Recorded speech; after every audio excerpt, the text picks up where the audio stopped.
Hello there, everybody. I hope you've all had a wonderful work week. So to use AI or not use AI? That is the question. Whether 'tis nobler in the mind to suffer the slings and arrows of outraged audiences, or fight against it, and choose our five-fingered humans and perhaps to die, to sleep, or to have Sam Altman come and take our jobs. Ah, yes, marketers as Hamlet. Let's hope things work out a little better for us than they did that mad Danish prince with daddy issues, yeah?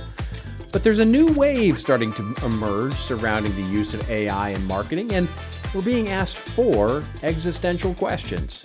1, should we not use AI and be proud of not using it? Well, Dove Beauty came out this week and, they claimed exactly that. Or should we use AI but try to keep it a secret? Sports Illustrated effed around and found out about all of that.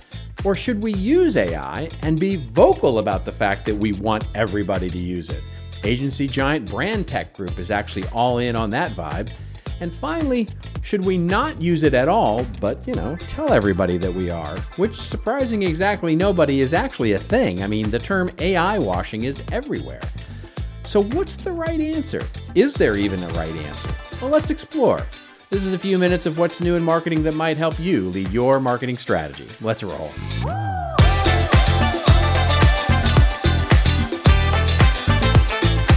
Hello, everybody. Robert Rose here with What's New in Marketing. It is what's new in marketing, but most importantly, it's something important in marketing that we think may help you become a better leader. And if we can help you or your team with content marketing services, including custom training, consultation, ongoing implementation of your content marketing program, just get on over to contentmarketinginstitute.com, fill out that form, and let's have a chat, shall we? All right. So this last week, Dove, the beauty brand, they put out a statement celebrating their 20 years of the campaign for Real Beauty, a remarkable advertising campaign that they've been running for 20 years. And in it, they pledged that they would never use AI in their visual communication to portray real people. They then introduced a new advertisement in that statement with AI-generated pictures, so go figure that. But anyway, where the advertisement's point is to introduce, quote, the Real Beauty Prompt Guideline. And that is to help those prompting AI to use the technology, to help the technology understand how to create images that represent physical beauty as per the Dove Real Beauty campaign. The prompt that they featured was, quote, the most beautiful woman in the world according to Dove Real Beauty ad. So the ad is powerful, to be sure, and I absolutely applaud them, but I gotta say, issuing a statement saying you're never going to use AI for images of real beauty and then accompanying that statement with something that says, but yeah, here's a branded tool for doing exactly that, isn't that a little like saying, okay, don't think about a parrot eating pizza right now. Now, don't think about that. A parrot eating pizza. Don't think about that. Don't think about a parrot eating pizza. You can't not think about a parrot eating pizza right now. Okay, that's a different conversation altogether. But in other marketing news, Brandtech Group, an ad agency conglomerate, they're going all in on the other way of saying how they're using AI. So Ad Age this week features a press release, an article, not a press release, an article. Yeah, let's just go with an article. So an article that talks through the details about how Brandtech is leaning into the Sam Altman quote that 95% of marketing work today can be done by AI.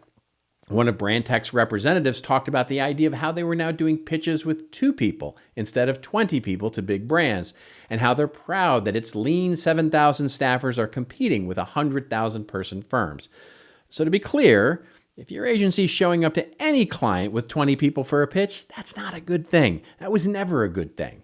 Anyway, it's an interesting approach and a differentiation for sure to lean that hard into the idea of AI-created ad agency services. And Ad Age certainly liked it enough to cover it. That's right. They're all in. They're covering that. But now there are even offshoots of both of those approaches, as well as what we're saying with AI in terms of AI washing. See, the idea of AI washing has become completely de rigueur, and that means to describe all those companies that are claiming to use AI, but really isn't AI at all. In fact, the SEC just fined 2 companies for using misleading statements about their use of AI in their business model. But increasingly, that's starting to include companies that are telling their boards, their investors, even senior management, yeah, we're using AI when we're actually not. One startup technology organization that I know of was so pressured by their investors and their board to quote unquote do something with AI, well, they ended up putting a simple chatbot on their website, which was just a glorified search engine, while they tried to figure out with what to do with AI. And lastly, and perhaps most interestingly, there are the companies that have been and will be in the future using AI for much of what they create, but they're just not being very vocal about it, or honestly, they're trying to keep it a bit of a secret. Now, the most recent and notable of this is probably the deep fake ad of the woman in the car professing the need for people to use a particular body wipe to get rid of body odor. It was purported to be a real person, but of course, sharp-eyed internet viewers suspected the fake and called out the company. And then they copped to the fact that it was actually a deep fake AI. Or maybe they knew all along it was going to get called out, and that was the intent all along. In the age of outrage, all of this could be, that sweet, sweet attention karma. In any event, there are certainly companies that you know now that are using generative AI to create imagery, text, content, proposals, briefs, and many of them, they're just keeping this fact to themselves. This is in good and bad ways, of course, this secret that they're keeping, and some just don't feel the need to yell it, and some are purposely obfuscating it. And maybe this will be the end game for where the largest group in the future will end up. And that's where we get to what's our take. What's our take on whether a brand should yell that they use AI from the mountaintop as a differentiator, a la Brandtech, or whether they should never yell from the mountaintop that they're never going to use AI, and that becomes a differentiator a la Dove, or whether they should just use AI for what they're wanting to use it for and just keep it quiet and to themselves. I think it's probably pretty clear, by the way, that we're not talking about using AI when we're not really using AI. That's probably the worst of all choices here, so we can agree that that one's out. So really, it just comes down to two choices, which is leaning into our brand messaging to say we use AI or not lean into it at all. And to me, and this is me, just mind you, I tend to lean pretty far into the not yelling it into the universe kind of thing. See, because here's the thing. Whenever I see a CEO, for example, proudly exclaim that they've laid off 90% of their support work staff because AI, why am I not surprised a short time later that it comes out that the value of their service is reduced and that the business may have been failing anyway? Or when I hear the latest big tech company rationalize that their latest round of layoffs was, because AI made us do it? Or when I hear the latest big consulting firm or agency announcing that they're pivoting fully and going all in on using AI to replace their creative and strategic human resources. What I hear when I hear all of those things is desperation for a short-term attention bump or a distraction from the real challenge. They're looking for that quick, of course you had to lay off all those people. It's AI. It's so disruptive. Or, amazing. You're so out in front of the rest of the pack by leveraging AI to create efficiency, so let me cover your story. Or, yeah, your company deserves a stock price bump because you're already using this fancy new technology. But what happens if it doesn't work? What happens the next time you need to lay off people? What happens the next time you need to prove you're technologically forward-leaning? Yelling out right now that you're all in on a disruptive innovation like AI, especially one that the public doesn't quite have yet a lot of trust in, is at best a business sugar high and a short-term burst in attention. And that may or may not foul your long-term brand value.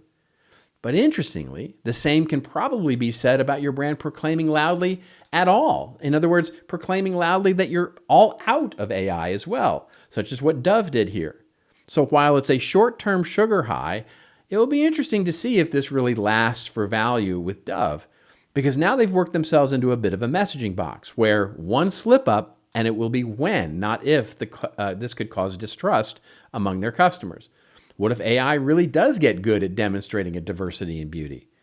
Oh, and by the way, I decided to try it out. So I used the prompt that Dove Ad encouraged me to use, and just like the ad said, I asked ChatGPT for a picture of the most beautiful woman in the world according to the Dove Real Beauty ad.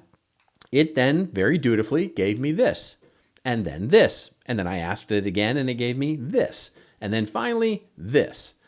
And that's when I stopped. Now, so to be clear, all of the women in these pictures are absolutely beautiful, but I'll let you all judge whether or not this is really in the spirit of the diversity that Dove is trying to demonstrate here. And also, to be clear, This isn't on Dove necessarily. I know they don't have control here. To the extent that this didn't work for me, it's not their fault. This is just where generative AI is right now. But most importantly, Dove knew that going in. Dove doesn't know how it's going to behave. So to use AI or not use AI, what I hear when companies are yelling this into the proverbial microphone are companies that are working from an existential fear about what the disruption means, rather than being confident in their actions to deal with it. It's funny, because at the very end of his soliloquy, Hamlet says, "Conscience does make cowards of us all, and thus the native hue of resolution, and with this regard the currents turn awry and lose the name of action." In other words, Hamlet is saying, because we're all afraid to take real action because of the fear of the unknown, we don't trust ourselves. We often face challenges that we could take action on and make better, but we often don't take that action because we're not sure what the result may be. So if I'm a brand marketer in business, and I'm going to make my decisions and take my actions for my business on a direction with AI. But until I see and I'm able to generate value with that disruption like AI, I'm going to be a little circumspect about how much I rebel yell or proselytize to others. How the future of my business is better before I've actually applied any of those innovations. And that's a few minutes of what's new in marketing. And if we can help you think through some of these issues, reach out, won't you? We can help. And in the meantime, remember, it is your story to tell. Don't worry about rushing into how disruption innovative plays into it. Then tell it well. I'll see you next week.